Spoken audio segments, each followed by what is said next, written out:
बिस्मिल्लाहिर्रहमानिर्रहीम। अस्सलाम वालेकुम। मैं इब्रार अहमद मेहर एडवोकेट उम्मीद करता हूं कि आप सब खैरियत से होंगे। राना सनाउल्लाह साहब ने आज बड़े बड़े हकायक से पर्दा उठाया है, बल्कि मैं तो ये कहूंगा कि उन्होंने बड़े बड़े सच बोले हैं। इमरान खान के खिलाफ झूठे मुकदमात के हवाले से और तहरीक इंसाफ का इलेक्शन चुराने के हवाले से भी उन्होंने सच बोल दिया है और कहा है कि अगर आज आप अपना सच मनवाना चाहते हैं तो हमारा कल का सच भी तस्लीम करना होगा। अब आप, मेरा ख्याल है, बात किसी हद तक समझ गए होंगे। और इसके अलावा हुकूमत के तहरीक इंसाफ के दरमियान मुज़ाकरात की कामयाबी का तरीका कार भी बता दिया है। बड़ा इंपॉर्टेंट टॉपिक है, इसको डिस्कस करेंगे। और इसके अलावा असद कैसर साहब ने भी आज एक बड़ी जबरदस्त बात की है। जिस तरह राना सनाउल्लाह साहब ने बड़ी जबरदस्त बात की है ना, बड़ा अच्छा एक सच बोला है। और असद कैसर साहब ने भी एक सच बोला है। उन्होंने कहा कि किसी को इजाजत नहीं देते कि वो हमारे मुल्क में मुदाखलत करे। ये भी बड़ी इंपॉर्टेंट बात है, इस टॉपिक को भी डिस्कस करेंगे। और इसके अलावा जहां राना सनाउल्लाह साहब ने और असद कैसर साहब ने बड़ी बात की है, इसके साथ साथ ख्वाजा आसिफ साहब ने भी एक बड़ी बात की है। और इस हवाले से उन्होंने एक ट्वीट किया, बल्कि बड़ी बात तो चले है ही है, मैं समझता हूं उन्होंने बड़ी खतरनाक बात की है। इस टॉपिक को भी डिस्कस करेंगे।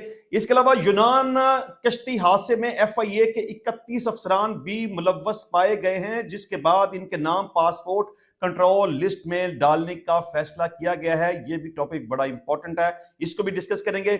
इसके अलावा तहरीक इंसाफ का मिलिट्री कोर्ट से सजाओं के खिलाफ पेशावर हाई कोर्ट से रजू करने का ऐलान। अली अमीन गंडापुर के कहने पर इंसाफ लायर्स फोरम रिट दायर करेगी। क्या पाकिस्तान तहरीक इंसाफ का यह फैसला कि मिलिट्री कोर्ट ने जिन लोगों को सजाएं दी उनके खिलाफ अपील की जाएगी, क्या यह फैसला सही है या गलत है, इसको भी डिस्कस करेंगे। लेकिन सबसे पहले राना सनाउल्लाह साहब की बात करेंगे। उन्होंने आज बड़े बड़े कन्फेशन किए हैं, लेकिन चलिए सबसे पहले उनके बयान को मैं पढ़ता हूं और इसके बाद उसको एनालाइज करते हैं। वजीर आजम के मशीर बराए सियासी अमूर राना सनाउल्लाह का कहना है कि अगर अपना आज का सच मनवाना है तो हमारा कल का सच भी तस्लीम करना होगा। बड़ी इंपॉर्टेंट बात है। इस हवाले से मैं समझता हूं कि राना सनाउल्लाह साहब ने कन्फेशन किया है, उन्होंने अपनी गलतियों का एतराफ किया है। और जिस तरह से 8 फरवरी को होने वाले इलेक्शन के हवाले से पाकिस्तान तहरीक इंसाफ का मैंडेट चुराया गया, उन्होंने तस्लीम किया है कि हां ये बात सही है कि हमने पाकिस्तान तहरीक इंसाफ का मैंडेट चुराया है।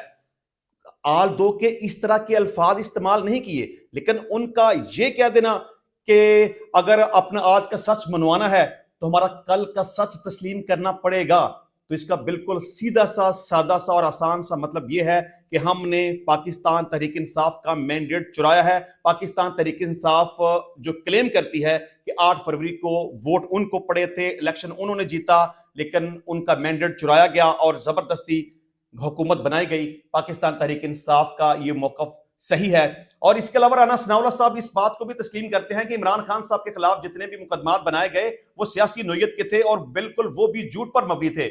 अब राना सनाउल्लाह साहब का यहां पर भी कहने का मतलब यह है कि एक वक्त वो था 2018 का, जब आपने जबरदस्ती की, धांधली के जरिए और नाजायज तौर पर हुकूमत बना ली। उस वक्त भी हम कहते थे कि आपकी हुकूमत गलत है, आपकी हुकूमत जाली है, आपने हमारा मैंडेट चुराया है। लेकिन उस वक्त हमारी कोई बात तस्लीम करने को तैयार नहीं था, आप हमारी इस बात को मानते ही नहीं थे। आपको यह सच भी तस्लीम करना पड़ेगा।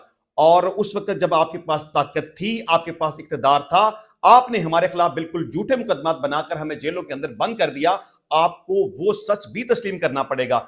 आप अगर ये चाहते हैं ना कि आपके आज का ये सच मान लिया जाए कि आपके खिलाफ झूठे मुकदमात बनाए गए हैं, तो आपको हमारा कल का सच तस्लीम करना पड़ेगा कि आपने भी हमारे खिलाफ झूठे मुकदमात बनाए थे। अगर आप ये चाहते हैं कि हम आपका आज का सच तस्लीम कर लें कि हमने आपका मैंडेट चुराया है, तो सही है, आपको हमारा कल का ये सच भी तस्लीम करना पड़ेगा कि आपने भी हमारा मैंडेट चुराया था। बहरहाल मैं समझता हूं कि ये बड़ी दिल गुर्दे वाली बात होती है कि कोई बंदा इस लेवल पे जाके कन्फेशन करे, क्योंकि पाकिस्तान तहरीक इंसाफ तो हमेशा से ये कह रही है कि हमारा 8 फरवरी का इलेक्शन चुराया गया, तो हुकूमत तो कह रही है कि जी ठीक है, आपने भी तो चुराया था ना। अच्छा, मतलब ये नहीं कहते कि हमने नहीं चुराया, आपने चुराया था। ये तस्लीम करते हैं कि जी ठीक है, आपने भी चुराया था, हमने भी चुरा लिया। तस्लीम करते हैं कि जी ठीक है, आपने हमारे खिलाफ झूठे मुकदमात बनाए थे, हमने भी आपके खिलाफ झूठे मुकदमात बना दिए। लेकिन चलें, बहरहाल अच्छा, राना सनाउल्लाह साहब ये कहते हैं कि मुज़ाकरात के हवाले से, अच्छा मुज़ाकरात के हवाले से राना सनाउल्लाह साहब ने जो सजेशंस दी हैं वो बड़ी इंपॉर्टेंट हैं, मैं उनको वर्थ करता हूं, मैं उसको अप्रिशिएट करता हूं और मैं समझता हूं कि राना सनाउल्लाह साहब की अगर इन सजेशंस को मान लिया गया तो इससे पाकिस्तान तहरीक इंसाफ का भी फायदा होगा, मुस्लिम लीग नून और पीपल्स पार्टी का भी फायदा होगा, तमाम सियासी जमातों का फायदा होगा और खासकर सबसे अहम बात इसमें पाकिस्तान का फायदा होगा। अब देखना यह है कि राना सनाउल्लाह साहब की इस तजवीज को कौन मानता है और कौन नहीं मानता। अच्छा, उनका कहना यह है कि नवाज शरीफ, इमरान खान और आसिफ जरदारी मुज़ाकरात के लिए बैठ जाएं तो मसाइल हल हो जाएंगे।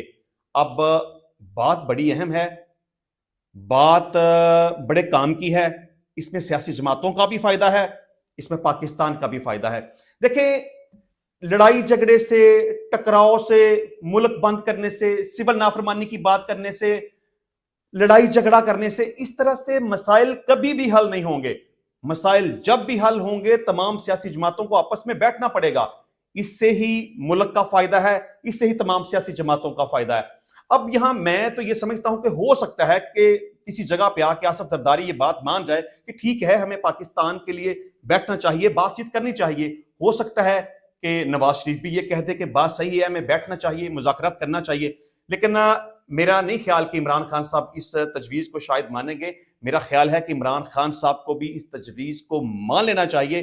देखिए, अभी भी तो आपने बड़ेपन का एक मुजाहरा किया है ना, पाकिस्तान तहरीक इंसाफ ने, मैं समझता हूं कि एक बड़ेपन का मुजाहरा किया है कि पहले तो वो कहते थे कि हम बातचीत ही नहीं करेंगे, हम मुज़ाकरात ही नहीं करेंगे, फिर एक नई बात आ गई कि हम बातचीत तो करेंगे लेकिन हुकूमत के साथ नहीं करेंगे क्योंकि ये कमजोर है, इसके पास मैंडेट कोई नहीं है। फिर एक नई बात आ गई कि हम मुज़ाकरात तो करेंगे लेकिन एस्टेब्लिशमेंट के साथ करेंगे। फिर एक नई बात आ गई कि हम हुकूमत के साथ बातचीत करने के लिए तैयार हैं। अच्छा, इस हवाले से भी ख्वाजा आसिफ साहब आज फरमा रहे थे कि हमें पाकिस्तान तहरीक इंसाफ की इस बात की समझ नहीं आती कि पहले तो ये कहते थे कि हम आपसे बात ही नहीं करना चाहते, आपके पास मैंडेट ही कोई नहीं है, आप कमजोर लोग हैं, और अब अचानक से पता नहीं इनको क्या हो गया कि 10-12 दिन से इन्होंने मुज़ाकराती कमेटी भी अपनी तरफ से बना दी है, ये हुकूमत के साथ मुज़ाकरात करने के लिए भी तैयार हो गए, व्हाटएवर। लेकिन चलें, ये एक खुशाइंद बात है, ये अप्रिशिएट करने वाली बात है। अगर पाकिस्तान तहरीक इंसाफ हुकूमत के साथ बैठना चाहती है, मुज़ाकरात करना चाहती है, तो होना चाहिए।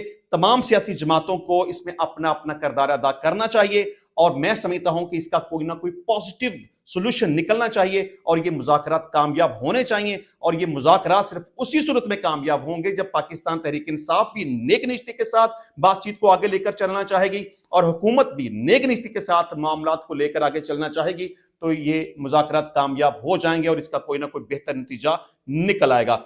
अच्छा जी, राना सनाउल्लाह साहब कहते हैं कि पूरे खुलूस नियत से मुज़ाकरात को कामयाब करना चाहते हैं। लाहौर में ख्वाजा रफीक शहीद की बरसी के हवाले से मुनक्कदा तकरीब से खिताब करते हुए उन्होंने कहा कि सियासतदानों को मुज़ाकरात पर बैठने से पहले गलतियों और कोताहियों को तस्लीम करना होगा। जब तक हम सर जोड़कर नहीं बैठेंगे मसाइल हल नहीं होंगे। जरूरी है जो गलतियां हुई उन्हें तस्लीम किया जाए। बेनजीर भुट्टो और नवाज शरीफ ने भी अपनी गलतियों को तस्लीम किया। हमारे खिलाफ झूठे मुकदमात कायम किए गए थे, आपने भी बेशुमार मुकदमात हम पर किए। कहा जा रहा है कि इमरान खान के खिलाफ झूठे मुकदमात बनवाए गए, मुकदमात तो हमारे खिलाफ भी झूठे थे, कम से कम इन पर इजहार अफसोस ही कर दिया जाए। रहनुमा नून लीग राना सनाउल्लाह का अपने खिताब में कहना था कि 40 साल सियासत बहरान का निचोड़ है कि सर जोड़कर बैठे बगैर बहरान से नहीं निकल सकते। सियासतदान को आखिरकार मुज़ाकरात की टेबल पर बैठना पड़ता है। मुज़ाकराती कमेटी के अरकान सिर्फ अदाकार हैं, इसके असल प्रोड्यूसर ख्वाजा साद रफीक हैं। जिन ईवानों से मुल्क डिफॉल्ट होने से बचा है, हम वहां मौजूद हैं। हम अपने मामलात को दुरुस्त करने की कोशिश करेंगे। हमने सियासी नुकसान बर्दाश्त करके मुल्क को दिवालिया होने से बचाया। उन्होंने कहा कि 73 के आइन के बाद मिसाक जमहूरियत एक मुकद्दस दस्तावेज है। मिसाक जमहूरियत से पहले नून लीग और पाकिस्तान पीपल्स पार्टी ने अपनी गलतियों का एतराफ किया। पिछली गलतियों को बुलाकर आगे बढ़ना चाहिए। सियासत में मुज़ाकरात के दरवाजे हर वक्त खुले रखने चाहिए। एक दूसरे पर इल्जाम तराशियों का इल्जाम लगाना बंद होना चाहिए। मुल्क के मफाद की खातिर हम खुले दिल से पाकिस्तान तहरीक इंसाफ से मुज़ाकरात कर रहे हैं। उम्मीद है कि मुज़ाकरात का कोई रास्ता निकल आएगा। तो बहरहाल मैं समझता हूं कि राना सनाउल्लाह साहब ने जो कन्फेशन की वो भी बड़ी बात थी और राना सनाउल्लाह साहब ने मुज़ाकरात की कामयाबी के हवाले से जो बात की वो भी बड़ी बात है। और मैं समझता हूं कि राना सनाउल्लाह साहब ने जो तमाम जमातों को मिल बैठकर मुज़ाकरात करने के हवाले से ऑफर की है वो भी बड़ी बात है, इसको अप्रिशिएट करना चाहिए। अच्छा जी, असद कैसर साहब जिनका ताल्लुक पाकिस्तान तहरीक इंसाफ से है और वो साबका स्पीकर भी हैं, उन्होंने भी एक बड़ी बात की है। उन्होंने कहा कि किसी को इजाजत नहीं देते कि वो हमारे मुल्क में मुदाखलत करे। ये सही बात है। आपको पता है कि पिछले दिनों काफी इस तरह की बातें हो रही थी कि जब सिविलियंस का मिलिट्री ट्रायल हुआ, देखिए ये एक अलग बात है कि उनका मिलिट्री ट्रायल होना चाहिए था, नहीं होना चाहिए था, फैसला सही है, फैसला गलत है, व्हाटएवर, लेकिन ये पाकिस्तान का मामला है, पाकिस्तान का अंदरूनी मामला है। किसी भी दूसरे मुल्क को पाकिस्तान के अंदरूनी मामलात में मुदाखलत करने का या उसके ऊपर बात करने का कोई हक नहीं है। तो मैं समझता हूं कि असद कैसर साहब ने जहां ये बात कही है ना, किसी को इजाजत नहीं देते कि वो हमारे मुल्क के मामलात में मुदाखलत करे, तो उनको ये भी कहना चाहिए कि जो ये कहा जाता है ना कि सिविलियंस का मिलिट्री ट्रायल हुआ वो गलत हुआ, यूरोपीय यूनियन ने इसके ऊपर इतराज किया, अमेरिका और बरतानिया ने इसके ऊपर इतराज किया, तो असद कैसर साहब को उनको बराह रास्त उनका नाम लेकर कहना चाहिए कि ये पाकिस्तान का अंदरूनी मामला है, आपको इसमें मुदाखलत नहीं करनी चाहिए। और इसके अलावा डोनाल्ड ट्रंप के एलची ने इमरान खान साहब की रिहाई के हवाले से जो बात की थी कि इमरान खान के खिलाफ झूठे मुकदमात बनाए गए हैं और उन्हें जेल से रिहा होना चाहिए, तो इस हवाले से भी मैं समझता हूं कि पाकिस्तान तहरीक इंसाफ को यह मौकफ देना चाहिए कि रिचर्ड गर्नेल को यह कोई हक नहीं पहुंचता कि वह पाकिस्तान के अंदरूनी मामलात में मुदाखलत करे। ठीक है, इमरान खान के खिलाफ मुकदमात बनाए गए, वो सियासी नोयत के हैं, वो झूठ पर मबनी हैं, हम उनको अदालतों से रिलीफ दिलाएंगे, उनकी जमानतें भी हो जाएंगी, हो भी रही हैं, उनको बरी करवा लेंगे और बहुत सारे मुकदमात में उनकी बरीयत हो चुकी है। और मैं समझता हूं कि पाकिस्तान तहरीक इंसाफ को इस हवाले से भी मौकफ लेना चाहिए कि जिस तरह से पाकिस्तान के 4 अदारों पर अमेरिका ने पाबंदियां लगाई और इस बात के ऊपर इतराज किया कि पाकिस्तान जो मिसाइल बना रहा है उससे उसकी सालमियत को खतरा है, तो तहरीक इंसाफ को यह कहना चाहिए कि पाकिस्तान मिसाइल बनाए, पाकिस्तान एटम बम बनाए, पाकिस्तान जो मर्जी करे, पाकिस्तान की अदालतें जो मर्जी करें, पाकिस्तान की पार्लियामेंट जो मर्जी करे, पाकिस्तान की सियासी जमातें जो मर्जी करें, ये हमारे अंदरूनी मामलात हैं, हमारे जाती मामलात हैं। अमेरिका है, बरतानिया है, यूरोप है, कनाडा है, यूरोपीय यूनियन है, दुनिया का कोई भी मुल्क है, उसको पाकिस्तान के अंदरूनी मामलात में मुदाखलत नहीं करनी चाहिए। अच्छा जी, इसके अलावा ख्वाजा आसफ साहब ने एक ट्वीट की है, बल्कि मैं तो ये कहूंगा कि एक बड़ी खतरनाक ट्वीट की है। वो कहते हैं कि इमरान खान की बैनुल-अक़वामी हमायत तमाम इन मुल्कों से आ रही है जो इसराइल के कट्टर हामी हैं, जिनकी हमायत की बदौलत इसराइल का वजूद है, और इन मुल्कों ने फलस्तीनियों की नस्ल कुशी के खिलाफ एक लफ्ज नहीं बोला, बल्कि फलस्तीनियों के कत्ले आम के सहूलतकार हैं। इन्हीं मुल्कों से जो भी अफराद इमरान खान की हमायत में आवाज उठा रहे हैं, वो भी या खुद सेहूनी है या खुले आम उनकी मुस्लिम दुश्मन पॉलिसियों की हमायत कर रहे हैं। क्या ये महज इत्तेफाक है या ये ममालिक और अफराद किसी ऐसे एजेंडे पर काम कर रहे हैं जिससे पाकिस्तान में उनकी प्रॉक्सी इमरान खान हुक्मरान बनकर पाकिस्तान के एटमी कुव्वत को लपेटने और अपने मालकों की क्लाइंट स्टेट बनाने के उनके मज़मूम एजेंडे की तकमील करे? क्या ये सब इत्तेफाक है या पाकिस्तान एक साजिश का निशाना है जिसकी तकमील इमरान खान के जुम्मा लगाई गई है? तो बहरहाल इसके ऊपर तो मैं कोई कमेंट नहीं करूंगा, ये मैं आपके ऊपर छोड़ता हूं कि ख्वाजा आसफ साहब की इस ट्वीट के ऊपर आप अपनी क्या राय का इजहार करते हैं। अच्छा जी, इसके अलावा तहरीक इंसाफ का मिलिट्री कोर्ट से सजाओं के खिलाफ पेशावर हाई कोर्ट से रुजू करने का ऐलान, अली अमीन गंडापुर के कहने पर इंसाफ लायर्स फोरम रिट दायर करेगी। तो बहरहाल मैं समझता हूं कि पाकिस्तान तहरीक इंसाफ को यह स्टेप नहीं लेना चाहिए। अगर आम देखा जाए तो कॉमन सेंस यही बात कहेगी जी पाकिस्तान तहरीक इंसाफ के लोगों को सजाएं हो गई हैं, मिलिट्री कोर्ट से उनको सजा हो चुकी है, उनको सजा नहीं होनी चाहिए थी, मिलिट्री कोर्ट को ट्रायल नहीं करना चाहिए था, ये सिविलियंस थे, इनका ट्रायल आम अदालतों में होना चाहिए था, सजाएं गलत दी गई हैं, पाकिस्तान तहरीक इंसाफ को निशाना बनाया गया है और ये गलत हुआ वगैरह वगैरह। इनके खिलाफ पाकिस्तान तहरीक इंसाफ को अपील फाइल करने चाहिए, इनको रिलीफ दिलाना चाहिए और इनकी रिहाई होनी चाहिए वगैरह वगैरह। लेकिन मैं समझता हूं कि पाकिस्तान तहरीक इंसाफ को ये हरगिज़ ओन नहीं करना चाहिए कि ये लोग जिनको सजाएं हुई हैं इनका ताल्लुक पाकिस्तान तहरीक इंसाफ के साथ है। इसकी 3 बड़ी वजह हैं।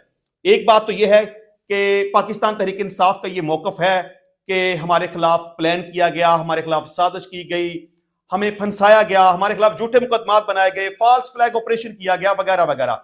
तो पहली बात तो यह है कि इमरान खान साहब इस हवाले से बड़ा क्लियर कह चुके हैं कि अगर पाकिस्तान तहरीक इंसाफ के लोग 9 मई के वाकयात में मुलव्वस हुए तो हमारा उनके साथ कोई ताल्लुक वास्ता नहीं होगा और मैं स्टेट के साथ खड़ा हूंगा और जितने भी लोग गिरफ्तार हुए होंगे या उनके खिलाफ जुर्म साबित हो जाएगा, मैं उनको सजा करवाने के लिए पेश होऊंगा।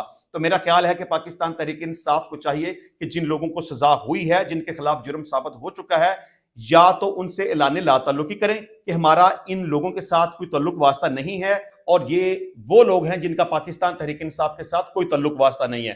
دوسری بات یہ ہے کہ اگر ان کا تعلق پاکستان تحریک انصاف کے ساتھ ہے بھی، تو جو لوگ توڑ پھوڑ میں شامل ہیں، جلاؤ گراؤ میں شامل ہیں، ملک دشمنی میں شامل ہیں، ملک کا نقصان کرنے والے ہیں، تو ان کا تعلق چاہے پاکستان تحریک انصاف کے ساتھ ہو یا کسی بھی سیاسی جماعت کے ساتھ ہو، پاکستان تحریک انصاف کو ان کے بارے میں موقف لینا چاہیے، ان سے لا تعلقی کرنا چاہیے کہ ہمارا ان لوگوں کے ساتھ کسی قسم کا کوئی تعلق واسطہ نہیں ہے۔ بے شک یہ پاکستان تحریک انصاف کے لوگ ہیں، لیکن انہوں نے ملک کا نقصان کیا، لہٰذا ہم ان سے لا تعلقی کا اعلان کرتے ہیں۔ اور تیسری بات یہ ہے کہ پاکستان تحریک انصاف کا یہ موقف تھا کہ یہ فالس فلیگ آپریشن ہے، یعنی کہ فوج نے خود ہی پلان کیا، اپنے لوگوں کو شامل کیا، اور یہ تمام 9 مئی کے واقعات ہوئے۔ تو اب فوج کا یہ موقف ہے کہ اگر آپ یہ سمجھتے ہیں کہ یہ فالس فلیگ آپریشن تھا تو ٹھیک ہے، پھر ہم نے اپنے لوگوں کو پکڑا، ان کے خلاف جرم ثابت ہو گیا، ہم نے ان کو سزا دے دی، تو آپ کا اس کے اوپر اعتراض نہیں بنتا، بلکہ آپ کو اس کے اوپر خوش ہونا چاہیے۔ تو میرا خیال ہے کہ پاکستان تحریک انصاف کو جن لوگوں کو سزا ہوئی ہے ان کو آفیشلی ٹریٹ نہیں کرنا چاہیے، ان کے خلاف اپیلوں میں نہیں جانا چاہیے، ان سے اعلان لا تعلقی کرنا چاہیے، اور کہنا چاہیے کہ ان لوگوں کے ساتھ ہمارا کوئی تعلق واسطہ نہیں ہے، یہ پاکستان تحریک انصاف کے لوگ نہیں ہیں، اور اگر یہ پاکستان تحریک انصاف کے لوگ ہیں بھی تو ہمارا ان کے ساتھ کوئی واسطہ نہیں ہے، کیونکہ ہم ان لوگوں کے ساتھ نہیں ہیں، ہم پاکستان کے ساتھ ہیں، پاکستان کی سالمیت کے ساتھ ہیں۔ اچھا جی، اس کے علاوہ یونان کشتی حادثے میں ایف آئی اے کے 31 افسران بھی ملوث پائے گئے ہیں۔ آپ کے لیے شاید یہ تھوڑی سی عجیب خبر ہو کہ اتنا بڑا حادثہ ہو گیا اور اتنے بڑے بڑے افسران اس میں شامل ہیں۔ ایسا ہی ہوتا ہے، ایف آئی اے کے بڑے بڑے افسران شامل ہوتے ہیں لوگوں کو بیرون ملک بچوانے کے حوالے سے، اور انہوں نے اپنے ایجنٹ چھوڑے ہوتے ہیں مختلف جگہ پہ، مختلف علاقوں میں، اور وہ ایجنٹ انہی افسران کے ساتھ مل کے ملی بھگت کر کے لوگوں سے پیسے ہتھیا کے اور غلط اور ناجائز طریقے سے لوگوں کو بیرون ملک بھجوانے کا کام کرتے ہیں۔ لیکن چلیں، اچھا ہو گیا کہ یہ پکڑے گئے، ان کی نشاندہی ہو گئی۔ میں سمجھتا ہوں کہ یہ ملک دشمن ہیں، یہ دہشت گرد ہیں، یہ اچھی بات ہے کہ ان کے خلاف مقدمات بنا دیے گئے ہیں، اور میں سمجھتا ہوں کہ ان کو قرار واقعی سزا ملنی چاہیے۔ اچھا جی، اس کو ڈان نیوز نے رپورٹ کیا ہے۔ ڈان نیوز کے مطابق ایف آئی اے کے 31 افسران یونان کشتی حادثے میں ملوث پائے گئے ہیں، جس کے بعد وفاقی تحقیقاتی ادارہ حرکت میں آ گیا ہے۔ ایف آئی اے کے ذرائع نے بتایا کہ فیصل آباد ایئرپورٹ کے 19، سیالکوٹ ایئرپورٹ کے 3، لاہور ایئرپورٹ کے 2، اسلام آباد ایئرپورٹ کے 2، جبکہ کوئٹہ ایئرپورٹ کے 5 افسران کے نام بھی مشتبہ اہلکاروں میں شامل ہیں۔ ذرائع نے بتایا کہ افسران میں انسپیکٹرز اور سب انسپیکٹرز اور کانسٹیبل شامل ہیں جو یونان کشتی حادثے میں جاں بحق ہونے والے لوگوں کو بیرون ملک بھجوانے میں ملوث رہے ہیں۔ تو انشاءاللہ ملتے ہیں نیکسٹ ٹائم نئی ویڈیو میں نئے ٹاپک کے ساتھ، تب تک کے لیے اجازت دیجیے، اللہ حافظ۔